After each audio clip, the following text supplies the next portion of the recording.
देश के नए उपराष्ट्रपति सीपी राधाकृष्णन होंगे। उपराष्ट्रपति पद के चुनाव में राधाकृष्णन ने विपक्ष के उम्मीदवार सुदर्शन रेड्डी को हरा दिया।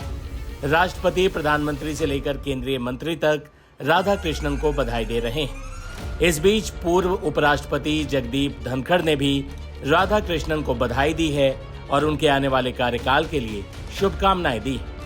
जगदीप धनखड़ ने राधाकृष्णन को बधाई देते हुए एक पत्र लिखा है।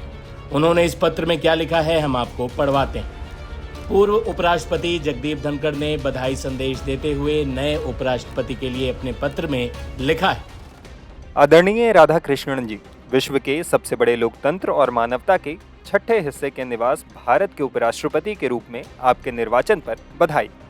इस प्रतिष्ठित पद पर आपका आसीन होना हमारे राष्ट्र के प्रतिनिधियों के विश्वास और भरोसे को दर्शाता है।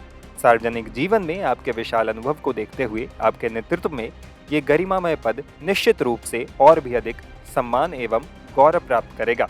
इस महत्वपूर्ण अवसर पर आपके सफल कार्यकाल और हमारे महान राष्ट्र की सेवा के लिए मेरी शुभकामनाएं। बता दें कि पीएम नरेंद्र मोदी ने भी सीपी राधाकृष्णन को उपराष्ट्रपति चुनाव में जीत पर बधाई दी। पीएम मोदी ने एक्स पर एक पोस्ट में लिखा, उनका जीवन हमेशा समाज की सेवा और गरीबों और हाशिए पर पड़े लोगों को सशक्त बनाने के लिए समर्पित रहा है। वो हमारे संवैधानिक मूल्यों को मजबूत करेंगे और संसदीय संवाद को आगे बढ़ाएंगे।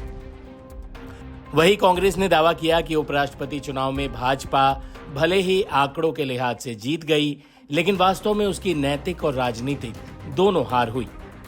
पार्टी महासचिव जयराम रमेश ने उपराष्ट्रपति चुनाव के नतीजे घोषित होने के बाद ये भी कहा कि विपक्ष एकजुट रहा और उसका प्रदर्शन सम्मानजनक रहा। जयराम रमेश ने एक्स पर लिखा, उपराष्ट्रपति चुनाव में विपक्ष एकजुट रहा, इसका प्रदर्शन निसंदेह अत्यंत सम्मानजनक रहा है। इसके संयुक्त उम्मीदवार न्यायमूर्ति सेवानिवृत्त बी सुदर्शन रेड्डी को 40% वोट मिले, जबकि 2022 के उपराष्ट्रपति चुनाव में विपक्ष को सिर्फ 26% वोट मिले थे।